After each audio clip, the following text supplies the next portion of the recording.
Haleluya.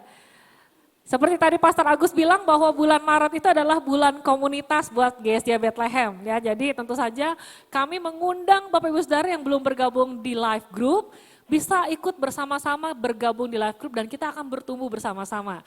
Dan selama bulan Maret dan April kita juga lagi belajar tentang values dan culture atau nilai dan budaya. Kita ingat ya GSJ Bethlehem itu punya berapa nilai Bu Saudara? Ada 8 nilai. Minggu lalu Pastor Arif sudah menyampaikan nilai dari GSJ Bethlehem yaitu, ada yang ingat? God is above all atau Allah di atas segalanya. Dan hari ini saya akan menyampaikan sebuah nilai juga dari GSJ Bethlehem mengenai family is priority. Tapi konteksnya karena ini adalah bulan komunitas, saya akan lebih banyak berbicara mengenai keluarga Allah.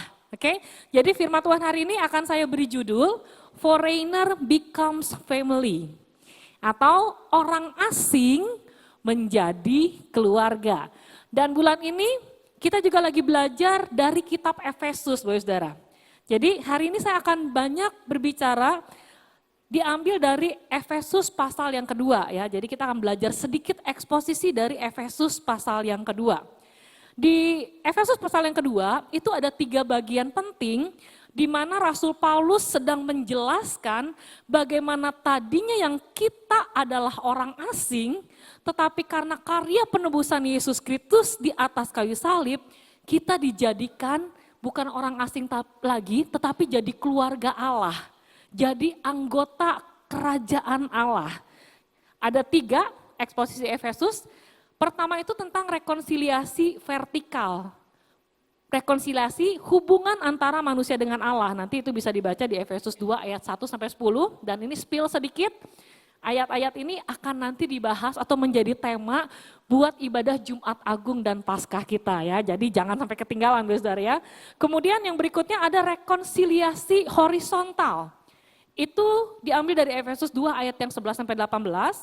Nah ini ngomongin tentang pada saat itu di kota Efesus ada orang-orang Yahudi yang diam di sana, tapi juga ada orang-orang non-Yahudi yang tinggal di sana.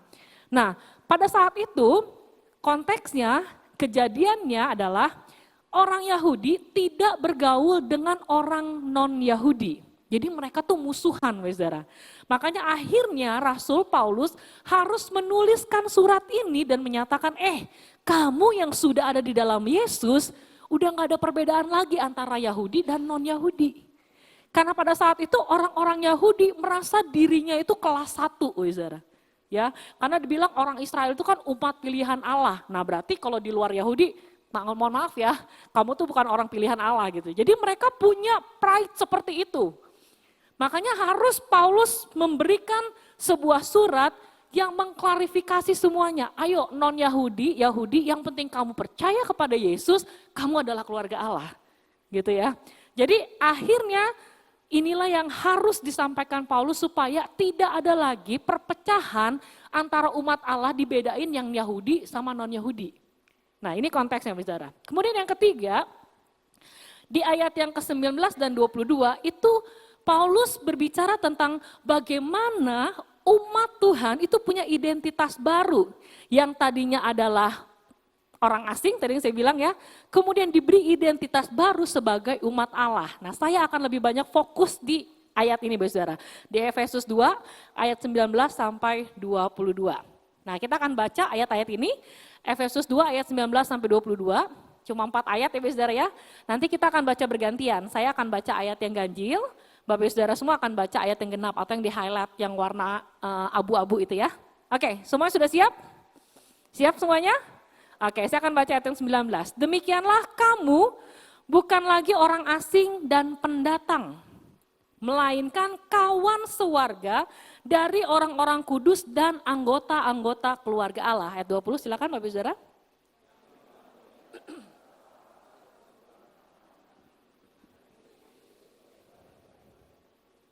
Di dalam Dia tumbuh seluruh bangunan rapi tersusun menjadi bait Allah yang kudus di dalam Tuhan. 22.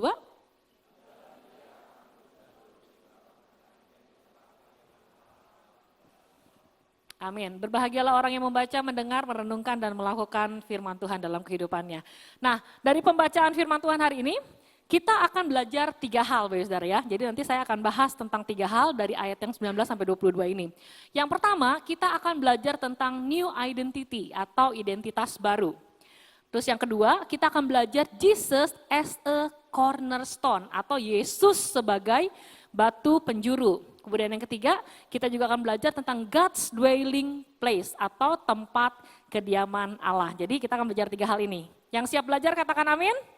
Oke, kita langsung masuk poin yang pertama, new identity atau identitas baru. Tadi Efesus 2 ayat 19 bilangnya seperti ini. Demikianlah kamu bukan lagi orang asing dan pendatang. Katakan sama-sama dengan saya, orang asing dan pendatang. Oke, melainkan kawan sewarga dari orang-orang kudus dan anggota-anggota keluarga Allah. Katakan bersama-sama dengan saya, kawan sewarga, anggota keluarga Allah. Oke, kita bahas ya Saudara ya. Ada sebuah perubahan identitas tadi ketika kita ada di dalam Yesus Kristus.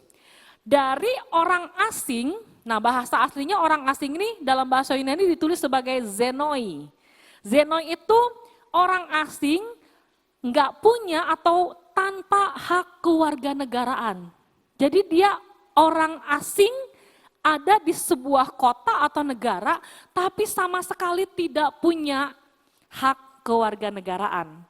Kemudian ada kata pendatang tadi Wizar ya. Dalam kata aslinya bahasa Yunani tulis paroikoi.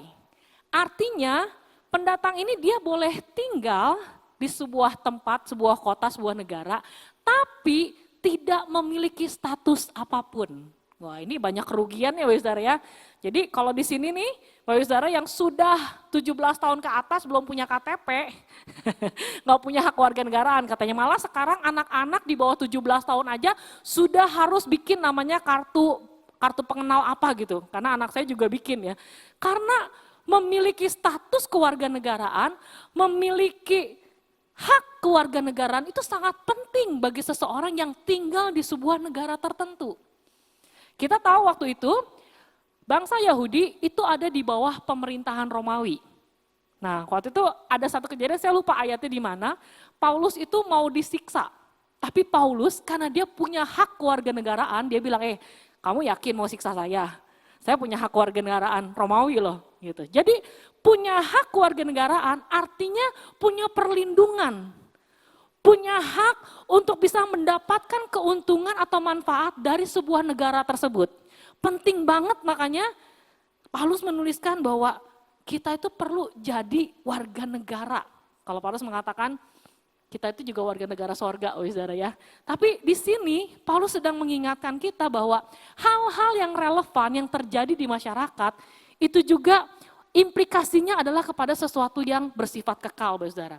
Ya, kalau kita lihat di sini orang asing diubah statusnya menjadi kawan sewarga. Artinya tadinya orang asing diubah identitasnya menjadi warga negara. Kemudian pendatang berubah statusnya, berubah identitasnya menjadi anggota keluarga Allah. Wah ini luar biasa saudara. Perubahan status ini terjadi di tengah-tengah masyarakat di Efesus pada saat itu. Tetapi ini juga sebenarnya menggambarkan bahwa kita tadinya adalah orang asing di hadapan Tuhan akibat dosa. Tapi ketika Yesus memberikan hidupnya, menebus setiap dosa kita, kita menjadi anak-anak Allah. Tadinya kita adalah hamba dosa, tapi karena Yesus yang menebus kita, kita punya hak menjadi anak-anak Allah. Katakan amin. Perubahan identitas itu terjadi karena Injil. Katakan karena Injil. Apa yang dimaksud dengan Injil? Injil itu adalah sebuah kabar baik, bukan sekedar nasihat baik. Apa bedanya? Nasihat baik sama kabar baik apa bedanya? Nah, kalau nasihat baik itu usaha manusia. Kamu nasihati ya. Dia bukannya sesuatu yang dilakukan tetapi usaha manusia untuk bisa memperoleh sesuatu. Beda dengan Injil. Injil dikatakan Injil adalah kabar baik. Artinya kabar baik itu apa yang sudah Tuhan lakukan bagi kita.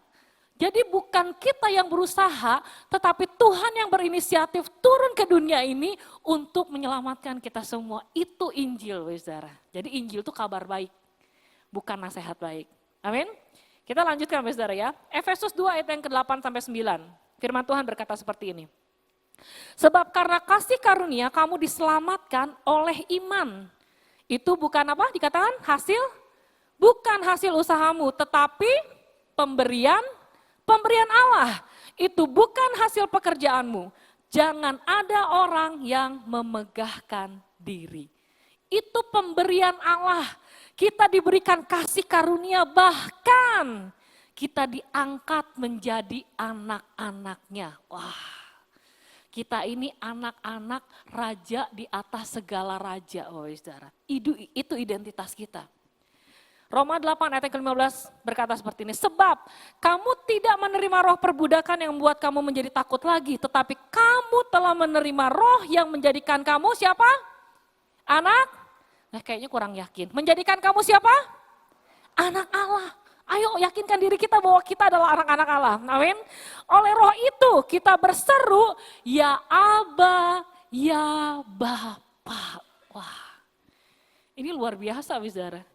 Kita dijadikan anak-anaknya. Kita bisa memanggil dia Bapa.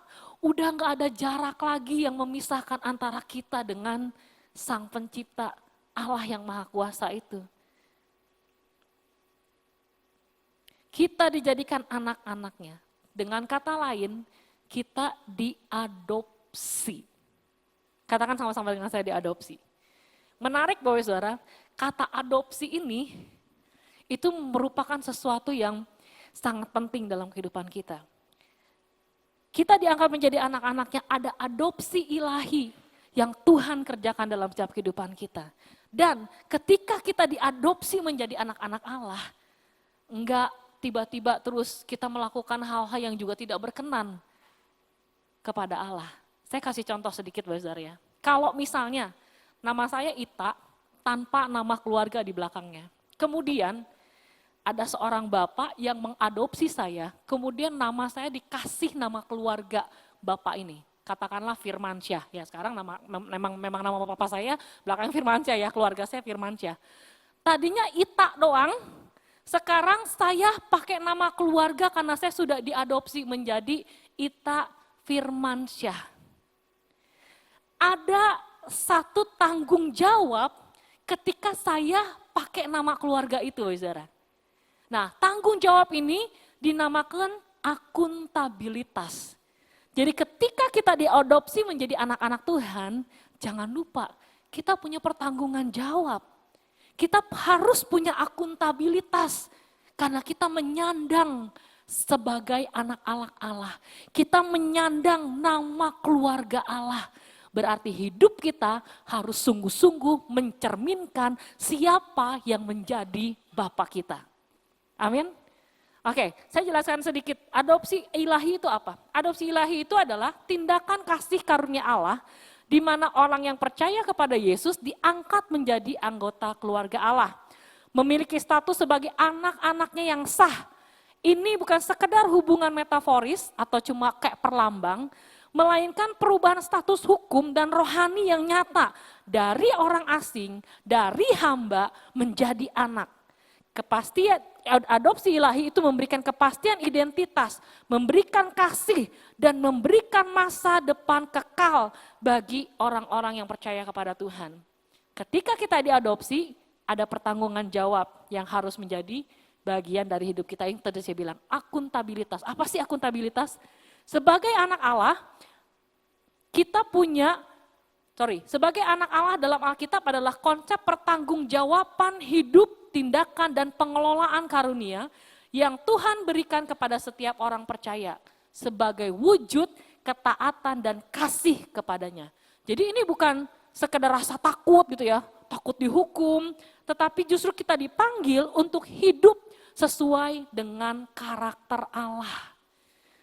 Kita tahu karakter Allah itu kasih, berarti kita sebagai anak-anak Allah harus punya juga karakter kasih.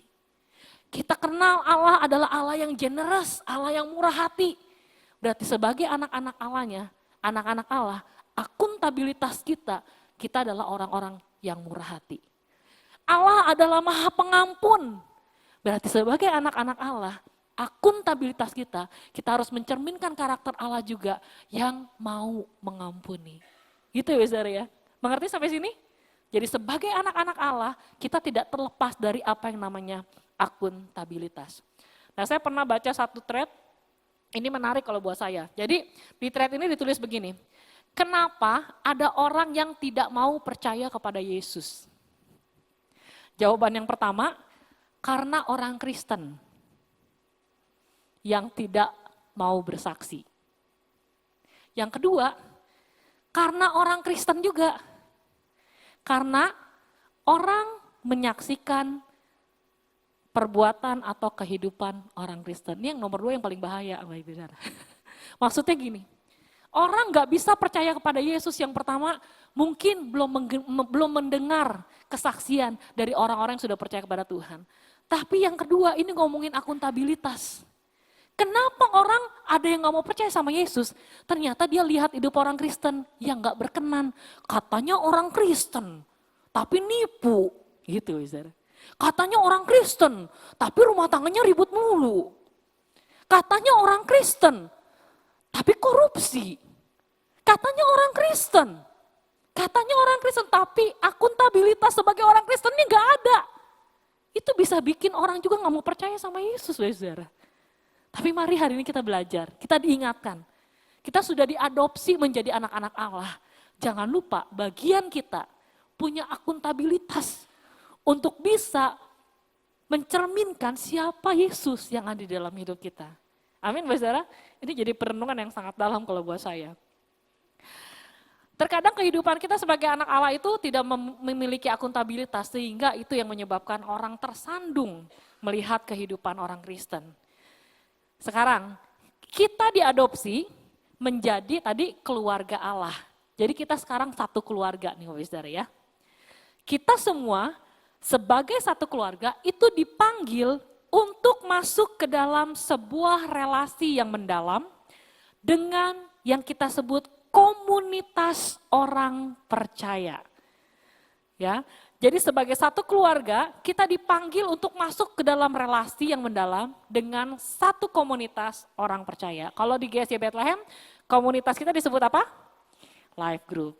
Jadi pada saat saya menyampaikan firman Tuhan ini, bukan hanya karena bulan ini bulan komunitas, enggak saudara. Tapi ini kebenaran firman Tuhan. Tuhan merancang kita, itu bukan untuk hidup sendirian. Iman kita dirancang itu bukan untuk bertumbuh sendirian.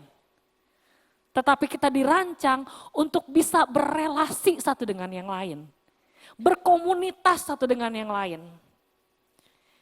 Buah roh itu dihasilkan bukan waktu kita sendiri. Percaya nggak? Coba ya renungin ya. Buah roh itu dihasilkan ketika kita ada di dalam komunitas. Coba sebutin, 9 buah roh, ada yang hafal gak? Ada lagunya, jadi gampang ya. Coba apa aja buah-buah roh? Buah roh, kasih, damai sejahtera, sukacita, kesabaran, kebaikan, kemurahan, kelemah lembutan, kesetiaan, dan penguasaan diri. Saya cek satu aja, buah roh kesabaran. Mau dong semuanya? Bertumbuh punya roh yang sabar, mau? Kalau kita sendirian, itu gak akan muncul. Tapi begitu kita di dalam komunitas itu, ujian kesabaran tuh banyak banget saudara. Ya yang udah ikut life group bertahun-tahun mungkin bisa ngerasain ya, aduh urut dada. Tapi justru di situ, buah roh kesabaran itu muncul. Betul apa betul? Kebaikan. Kita gak bisa tiba-tiba kebaikan itu muncul begitu aja ketika kita seorang diri. Kan kebaikan itu mesti dipraktekkan. Kita juga mesti merasakan kebaikan dari orang lain. Terjadinya di mana? Di komunitas, saudara. Jadi makanya Amsal bilang besi menajamkan besi, manusia menajamkan sesamanya, itu betul banget. Makanya sebagai satu keluarga kita harus ada di dalam relasi dan kita harus ada di dalam sebuah komunitas. Itu penting banget, saudara. Ada satu quotes, saya tidak tulis di sini, ini waktu kami coaching waktu itu dengan Pastor Jeffrey Teresna, ada satu perkataan yang sangat tempel buat saya. Dia berkata seperti ini, jika kita ingin hidup bertumbuh dengan optimal, semua potensi kita, semua hal-hal yang baik dari dalam diri kita itu keluar dengan optimal, maka kita harus berada di bawah otoritas dan di dalam komunitas. Kita perlu ada di bawah otoritas, ada orang yang pimpin kita. Bersyukur buat ketua-ketua life group yang ada, bersyukur buat korwil-korwil yang ada, bersyukur untuk gembala-gembala wilayah yang ada, bersyukur untuk semua leader yang Tuhan percayakan ada di gereja kita. Kalau kita ada di bawah otoritas mereka, bersyukur buat komunitas life group yang ada di wilayah masing-masing, di youth, bahkan di life kids. Karena dalam komunitas itu kita juga bisa mengalami pertumbuhan yang optimal, saudara. Jadi sekali lagi ya, kalau kita mau bertumbuh secara optimal, mari sama-sama hidup di bawah otoritas dan hidup di dalam komunitas. Jika Anda berpikir bahwa hubungan Anda dengan Tuhan itu hanya sebatas saya dan Tuhan, tanpa perlu melibatkan diri dalam tubuh Kristus, maka Anda sedang menciptakan Tuhan versi Anda sendiri. Karena Tuhan Alkitab, Tuhan yang ada, yang tertulis di dalam Alkitab itu tidak seperti itu. Ini ditulis oleh seorang teolog bernama Tim Keller. Jadi maksudnya gini, saudara. Ada orang-orang yang mungkin tanda kutip ya, aduh enak banget nih ngomonginnya tentang komunitas lagi. Nggak perlulah komunitas-komunitas, yang penting saya sama Tuhan aja. Karena kalau saya sama Tuhan, Tuhan itu tidak pernah mengecewakan saya. Betul, Tuhan gak pernah kecewain kita. Betul, saudara. Tapi kita akan mengenal Tuhan cuma karena versi kita sendiri. Berbeda ketika kita ada di dalam komunitas, kita bisa mengenal Tuhan lebih kaya, lebih dalam. Karena orang-orang di komunitas kita punya kesaksian berbeda dengan kita, punya cerita pengalaman pribadi berbeda dengan kita. Sehingga itu membuat kita ketika kita dengar kesaksian mereka, kita bisa lihat Tuhan dari berbagai macam sisi, saudara. Kita bisa semakin kaya mengenal Tuhan. Saya belum pernah ngalamin Tuhan itu penyembuh. Tapi begitu saya dengar cerita si Koko itu disembuhkan sama Tuhan, oh saya tahu, saya percaya bahwa Tuhan itu menyembuhkan. Saya belum pernah ngerasain Tuhan itu mencukupkan kebutuhan saya. Ternyata ketika saya dengar kesaksian dari si ibu itu, bagaimana Tuhan mencukupkan, bagaimana Tuhan menolong, mengeluarkan dia dari misalnya lilitan hutang. Saya jadi tahu ternyata Tuhan itu adalah Jehovah Jireh. Allah yang mencukupkan segalanya dalam kehidupan kita. Banyak hal mungkin kalau kita sendiri, kita cuma tahu oh Tuhan itu seperti ini. Dan kita akan membuat Tuhan menjadi versi kita sendiri. Padahal lewat komunitas, lewat orang-orang yang ada di sekeliling kita, kita bisa jauh lebih mengenal Tuhan dengan segala kekayaannya, saudara. Itu yang Tuhan mau. Makanya jangan sendirian. Apalagi sekarang saudara ya, ada orang-orang yang udahlah gak usah ibadah onsite, ngapain, capek. Apalagi kalau hujan, apalagi macet gitu. Online aja udah cukup. Bener gak saudara? Sekarang gini deh, kalau kita keluarga, apakah cukup kita hanya datang ibadah seminggu sekali? 1,5 jam sampai 2 jam mungkin. Terus hari-hari lainnya kita tidak pernah terkoneksi dengan tubuh Kristus yang lain. Itu bukan keluarga, saudara, itu pendatang. Padahal tadi status kita udah jadi anggota keluarga Allah. Makanya kita perlu orang-orang yang ada di sekitar kita. Karena mereka juga adalah anggota keluarga Allah. Amin, saudara. Allah sendiri pun berelasi loh. Allah sendiri berelasi dan berkomunitas. Bahkan sejak awal penciptaan, kalau kita baca kitab Kejadian pasal yang pertama, di situ sudah ada 3 pribadi Allah yang bersama-sama menciptakan seluruh isi dunia ini. Di sana ada Allah, Allah Bapa. Di sana ada roh yang melayang-layang, melambangkan Roh Kudus. Bahkan di sana dikatakan Allah menciptakan dengan firman-Nya. Siapa yang dimaksud dengan firman-Nya? Yesus. Tritunggal itu menggambarkan satu komunitas dan relasi. Makanya aneh kalau misalnya orang nggak mau berelasi satu dengan yang lainnya. Kalau menurut saya aneh. Karena dia nggak akan bisa bertumbuh dan dia tidak akan bisa mengalami Tuhan secara penuh kalau dia cuma sendirian. Ingat ya, kita keluarga ya. Apa yang dilakukan keluarga? Ya itu. Kan tiap hari keluarga ngobrol, ya. Tiap hari keluarga doa sama-sama. Tiap hari kalau ada masalah di dalam keluarga saling support satu sama lain. Benar Bapak Saudara? That is family. Lanjut ya Bapak Saudara. Dalam keluarga Allah kita akan merasa aman. Tapi tidak gampangan. Maksudnya apa Bapak Saudara? Ketika kita ada di dalam suatu keluarga Allah, tadi ada kesaksian ya. Tengah-tengah pujian ada kesaksian dari Marta. Marta sempat ngomong gini, saya ada di dalam komunitas Life Youth dan saya merasa aman. Gitu. Dalam keluarga Allah, rasa aman itu adalah rasa ketika kita diterima apa adanya. Tapi nggak stop sampai di situ. Jangan cuma kita mau diterima apa adanya. Itu yang tadi kata saya bilang, tidak gampangan. Yuk berubah. Yuk mengalami pertumbuhan di dalam keluarga Allah. Saya ambil konteks lagi kalau kita keluarga di rumah masing-masing, Saudara ya. Saya berdoa dan saya selalu berharap bahwa anak-anak saya akan aman di dalam rumahnya, di dalam keluarga kami. Tapi kan nggak serta-merta, oke, saya punya 2 anak namanya Melvin dan Nathan, tapi kan nggak semerta-merta Melvin sama Nathan aman di rumah, terus saya nggak pernah ngajarin apa-apa sama mereka. Betul? Ini keluarga, Saudara. Kita aman di dalam keluarga, tetapi kita nggak mau jadi orang-orang yang gampangan. Makanya di dalam komunitas itu bukan cuma sekedar hahaha, kumpul-kumpul, senang-senang, makan-makan. Enggak.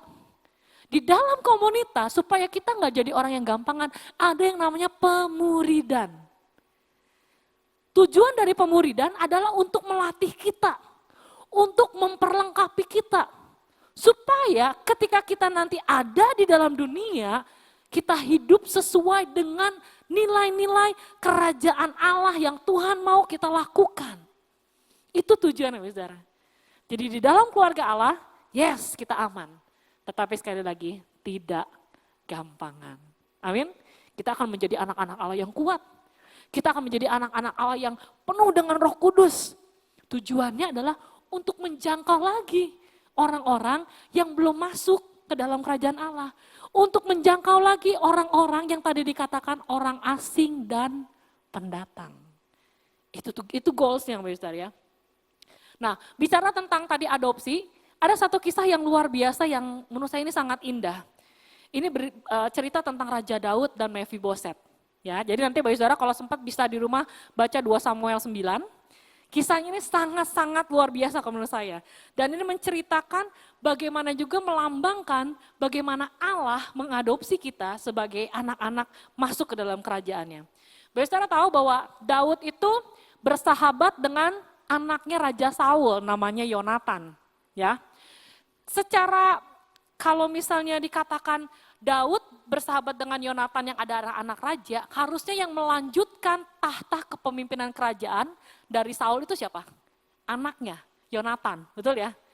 Nah, tapi Yonatan tahu bahwa Daud ini sudah dipilih Allah untuk menggantikan Saul sebagai raja. Hebatnya, Yonatan itu nggak insecure, Saudara. Malah dia yang mendukung, dia yang mensupport Daud untuk bisa jadi raja Israel berikutnya. Nah, setelah beberapa lama ada sebuah kejadian bahwa kerajaan Israel ini akhirnya dihancurkan. Saul mati, Yonatan mati. Ya. Dan kemudian sudah sekian lama akhirnya Daud diangkat menjadi raja Israel pada saat itu. Ketika Daud menjadi raja di Israel, Daud mengingat bahwa dia punya perjanjian dengan Yonatan sahabatnya. Untuk nanti Yonatan, keturunanmu kalau aku jadi raja, aku akan kasih segala yang menjadi hak anak-anak atau keturunan Saul sebagai raja, aku akan kasih haknya. Dan Daud menepati janjinya. Jadi dia suruh pegawainya untuk cari masih ada enggak keturunan Raja Saul? Masih ada enggak keturunan Yonatan? Karena saya mau mengambil dia menjadi bagian dari anggota kerajaan saya. Gitu. Akhirnya ditemukanlah ada pengasuh dari Mephiboset namanya Ziba. Mephiboset akhirnya dibawa ke dalam kerajaan Daud. Dan yang luar biasa, Daud tidak hanya mengembalikan apa yang menjadi hak keturunan raja kepada Mephiboset, tapi Daud berkata kepada Mephiboset bahwa ia akan selalu makan sehidangan dengan raja. Oh ini nggak main-main, saudara, makan sehidangan dengan raja. Bahkan saya catat di 2 Samuel pasal yang ke-9 itu, makan sehidangan dengan raja sampai diulang 4 kali. Maksudnya apa, saudara? Daud mengadopsi Mephiboset untuk menjadi bagian dari anggota kerajaannya. Dan berbicara mengenai makan sehidangan dengan raja, Mephiboset itu orang cacat, saudara. Jadi kakinya lumpuh, kakinya timpang. Itu firman Tuhan catat, jadi kakinya timpang. Makan sehidangan dengan raja berarti Mephiboset duduk bersama dengan Daud di meja makannya. Kalau orang cacat kakinya, duduk di meja makan, kakinya cacat, kelihatan apa enggak, saudara? Enggak ya? Artinya, Daud sedang berkata gini, Mephiboset, segala kelemahanmu, segala kekuranganmu, segala ketimpanganmu, aku cover semua.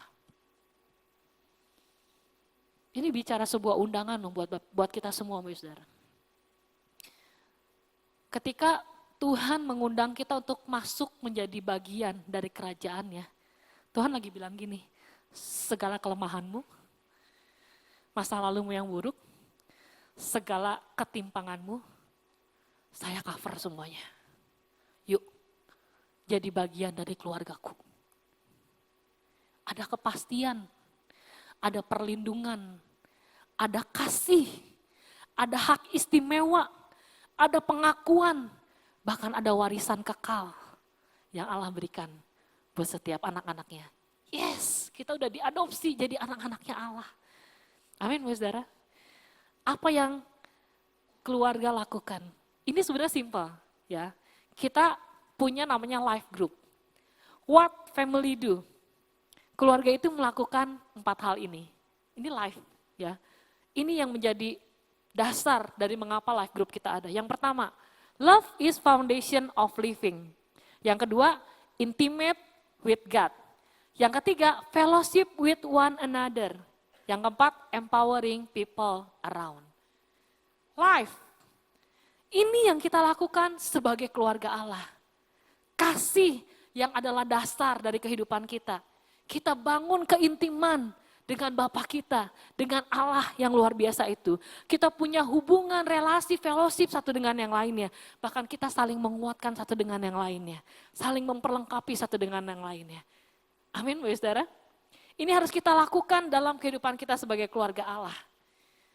Saya ngerti, mungkin ada di antara kita yang pernah kecewa dan hidup dengan hidup berkomunitas.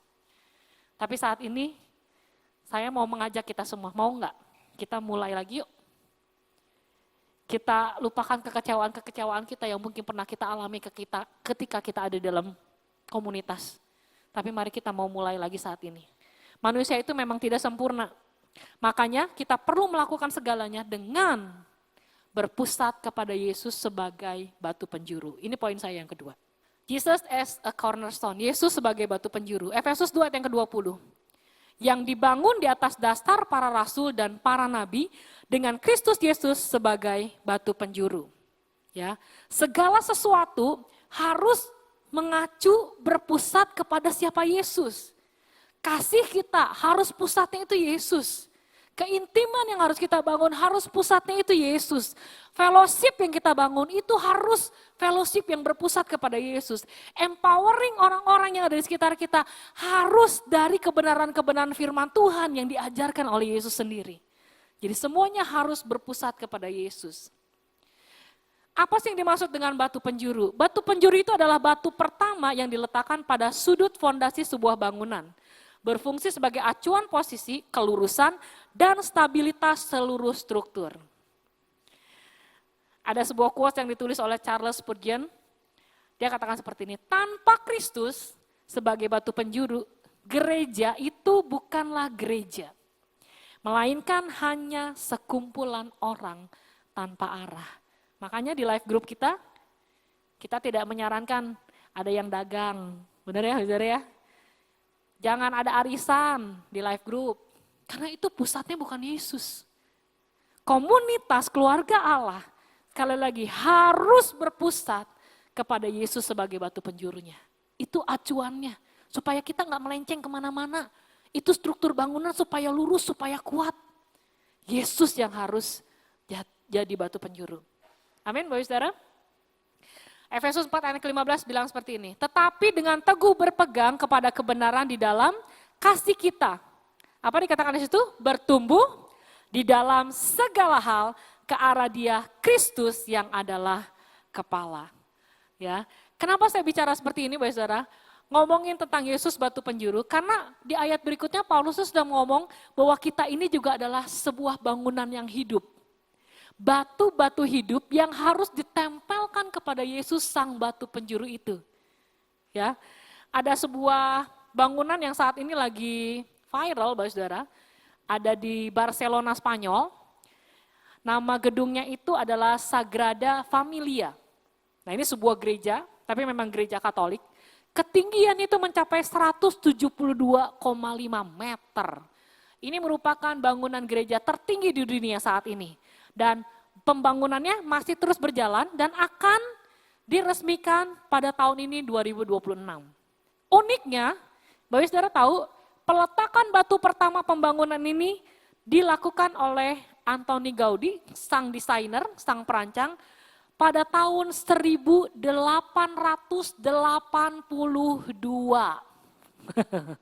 Artinya, ini sudah berjalan selama 144 tahun.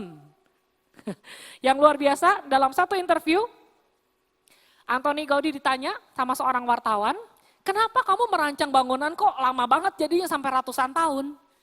Antoni Gaudi dengan tersenyum dia bilang, ya tenang aja, karena klien saya nggak terburu-buru. Maksudnya klien itu Tuhan. Tuhan itu nggak terburu-buru, dia bilang. Malah rancangan ini sengaja saya buat ratusan tahun supaya dari generasi ke generasi, dari teknologi satu ke teknologi yang lain, perkembangan zaman satu ke zaman yang lain bisa terus melihat Injil di dalam sebuah karya bangunan yang dinamakan Sagrada Familia ini. Wow. Kalau seorang Antoni Gaudi aja bisa punya merancangkan hal yang luar biasa seperti ini, apalagi Tuhan kita, saudara. Dia mau pakai setiap kita, ditempelkan kepada sang batu penjuru, supaya kita bisa jadi bangunan yang hidup, menjadi tempat kediaman Allah. Poin terakhir saya, mari sama-sama kita jadi bangunan bait Allah yang hidup, dan Allah berdiam di dalamnya. God's dwelling place. Efesus 2 ayat 21-22. Di dalam Dia, tumbuh seluruh bangunan, rapi tersusun menjadi bait Allah yang kudus di dalam Tuhan. Di dalam Dia, kamu juga turut dibangunkan menjadi tempat kediaman Allah di dalam roh. Wah, ini luar biasa buat saya. Setelah Paulus menjelaskan kita sebagai keluarga Allah, Paulus juga melanjutkan bahwa kita ini adalah bangunan bait Allah di mana Allah berdiam di dalamnya. Tahukah Bapak Ibu Saudara, janji Tuhan, kehadiran Tuhan itu terjadi di tengah-tengah relasi. Ingat ya, Matius 18-19 bilang ini, dua atau tiga orang berkumpul dalam namaku, dikatakan aku hadir di situ. Bahkan jawaban doa itu juga terjadi di dalam sebuah relasi. Dua orang sepakat, itu dua orang tuh relasi. Ngomongin relasi, dua orang sepakat di dunia ini minta sama Tuhan, katanya Tuhan akan mengabulkan doamu. Penting banget kita jadi keluarga Allah. Penting banget kita punya relasi di dalam komunitas keluarga Allah. Amin, Bapak Saudara. Bahkan Yesus sendiri berdoa di dalam Yohanes 17 ayat 21. Supaya mereka semua menjadi satu. Sama seperti engkau ya Bapa di dalam aku dan aku di dalam engkau. Agar mereka juga di dalam kita supaya dunia percaya bahwa engkaulah yang telah mengutus aku.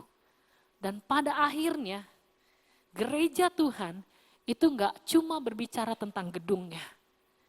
Tetapi gereja Tuhan itu berbicara saudara dan saya. Berbicara tentang komunitas orang-orang percaya. Ada satu pepatah bilang kan, home sweet home. Enggak dikatakan house sweet house, benar ya? Karena house itu ngomongin gedung, tapi kalau home itu berbicara tentang siapa yang ada di dalam rumah itu. Saya berdoa bahwa kita sebagai satu keluarga Allah akan merasakan home sweet home itu ketika kita datang bersama-sama sebagai satu kesatuan tubuh Kristus. Karena janji Tuhan ketika ada kesatuan satu tubuh Kristus, kesatuan gereja, maka kehadiran Tuhan yang ada di dalam baitnya, Tuhan berdiam di dalam bait Allah itu bicara tentang dampak keluar, Bapak Saudara. Saya tutup dengan Yesaya pasal yang kedua ayat 2 sampai ketiga. Firman Tuhan bilang seperti ini. Akan terjadi pada hari-hari terakhir. Gunung tempat rumah Tuhan akan berdiri tegak di hulu gunung-gunung dan menjulang tinggi di atas bukit-bukit. Baca sama-sama dengan saya. 1, 2, 3. Segala bangsa akan berduyun-duyun ke sana. Dan banyak suku bangsa akan pergi serta berkata, mari kita naik ke gunung Tuhan, ke rumah Allah Yakub, supaya ia mengajar kita tentang jalan-jalannya, dan supaya kita berjalan menempuhnya, sebab dari Sion akan keluar pengajaran dan firman Tuhan dari Yerusalem. Sekali lagi, gereja tidak hanya berbicara tentang gedung, tetapi gereja berbicara tentang setiap anggota keluarga Allah yang ada di dalamnya, yang akan membawa dampak keluar. Sehingga itulah yang akan membawa orang-orang akan menyembah kepada Tuhan. Amin, Bapak Saudara. Belajar sesuatu sore hari ini? Jadi bilang lu sama kanan kirinya, kamu anggota keluarga Allah. Ya, mari kita berdampak bersama-sama. Amin, Bapak Saudara. Saya mengundang tim Presiden Worship untuk bisa bersama-sama dengan saya. Dan hari ini saya rangkumkan, kita belajar 3 hal ya Bapak Saudara ya. Yang pertama tentang new identity atau identitas baru. Kemudian yang kedua tadi kita belajar segala sesuatu yang kita lakukan, batu penjurunya harus Yesus. Karena Yesus adalah batu penjuru, dia harus jadi pusat segala sesuatu yang kita lakukan. Dan yang ketiga, kehidupan kita sebagai gereja, sebagai komunitas akan menjadi tempat kediaman Allah yang berbicara tentang hadirat Allah yang akan membawa dampak kepada orang-orang atau di dunia sekitar kita. Amin, Bapak Saudara. Dan kita akan bersama-sama mengambil bagian dalam perjamuan kudus. Nanti Bapak Saudara yang belum memperoleh hosti atau air anggur bisa mengangkat tangan, nanti rekan-rekan akhir akan membantu Bapak Saudara semua. Sebelum kita mengambil bagian dalam perjamuan kudus, mari kita bersama-sama berkomitmen. Setelah kita mendengarkan kebenaran firman Tuhan sore hari ini, mari kita ambil 3 komitmen ini, dan saya mau Bapak Saudara akan membacakannya bersama-sama dengan saya. Ya, kita akan komitmen bersama-sama. Mari sama-sama baca bersama-sama dengan saya. 1, 2, 3. 1, bersedia untuk hidup dalam akuntabilitas sebagai anak-anak Allah. 2, menjadikan Yesus sebagai batu penjuru atau pusat dalam kehidupan berkomunitas. 3, menjadi bait Allah yang kudus untuk dapat berdampak bagi dunia sekitar kita. Amin. Mari ambil waktu sejenak, kita akan datang kepada Tuhan. Naikkan pujian ini bersama-sama. Ini adalah doa Yesus buat kita semua supaya kita menjadi satu. Dan kita akan menyatakan kasih kita melalui kesatuan untuk menjangkau dunia ini. Terima kasih Tuhan. Terima kasih Yesus.